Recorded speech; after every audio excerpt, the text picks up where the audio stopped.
It's time for another room makeover with interior designer Denise Simons. This time we're tackling a dining room. Yes, and you know, dining rooms are one of those that you want to make sure that you have accessories and some plants, and your chandelier is really important. Yeah, and you've done a really nice job of transforming an older chandelier in an older home, which used to be brass. Yeah, we started out with the brass, and you know, adding a little black paint helps everything. A little bit more dramatic, and then we'll show you what we did with the shades and the crystals. Yeah, I really like that. I think that's a nice look. It makes it look totally different from the original. It's a very clean look. The crystals give it a little ambiance, and I like that the linen shades, it just softens the look. That's really nice. So that's a great place to start. How do we accessorize this room? You've got a great opportunity for a gallery wall here. You know, and when you're working on a gallery wall, it's very large scale. You don't want to, well, you need to have a plan.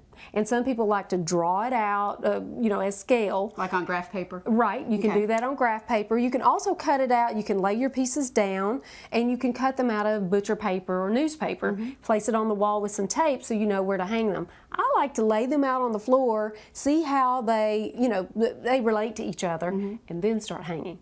All right, we're going to show you a pretty remarkable transformation. Well, you brought in some really nice elements to enliven this room. Talk about your arrangement here on the buffet.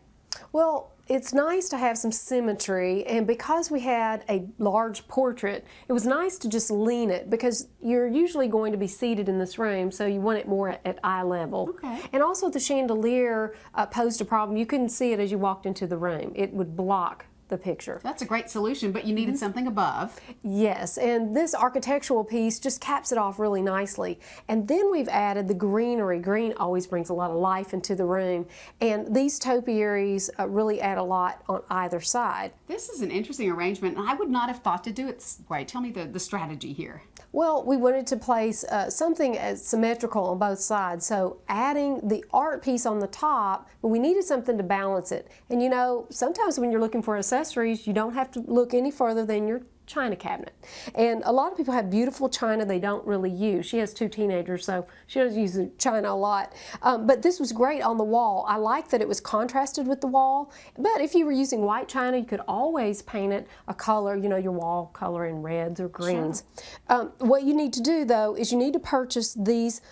It's just a spring-loaded, and it's just a plate holder. There's lots of different choices, but this keeps your pieces safe so that if you do want to use them in the future. Sure. And they're really affordable too. Yes. Just a couple bucks for the plate hangers. Absolutely. Okay, so you've done a symmetrical arrangement here, mirroring it on either side. Yes, and so what we want to do is place that, and of course we did some measuring before we decided to hang these on the wall, but what I like about it is it gives it some color on the wall, and it also gives it the symmetry that we're looking for. That's nice. And we're adding a lamp on this pedestal. And this gallery wall is just about finished. Yes, we added the height, these pedestals here, so that we could bring the light up a little bit, and so we can highlight our art. You created another focal point here on a side wall, and that's an interesting kind of a layering opportunity here. It is. We started with a piece of art that wasn't quite big enough for the space, so adding the tassel to the top really brings your eye up. It does. Yeah, it makes it seem bigger. And I like this little shelf idea. Well, because of the chair rail, we had to bring the shelf and the acanthus leaf. It brought it up, and I like that it brought the tulips, again, layering in front of the art. That's really nice. All right, you finished it off with a beautiful table here. Great wood, so you want to let the wood show. And adding a runner is always a great way to spruce up a table really inexpensively, and this lime green really adds a pop. The zebra trays are always good, and live plants add a lot of life. Yeah, that's really nice. And I like that you picked up the crystal look in the candlesticks to match the new crystal look on the chandelier. It all ties together. Brings in some freshness. It's beautiful. You can find more great ideas from Denise Simons on her show, which airs on News Channel 5+. Absolutely, every Monday night at 9 p.m., Tuesday at 12:30, and Saturday morning 7 a.m. on Comcast 250, Charter 150, and Digital 5.2. Some great ideas, Denise. Thanks so much. Thank you.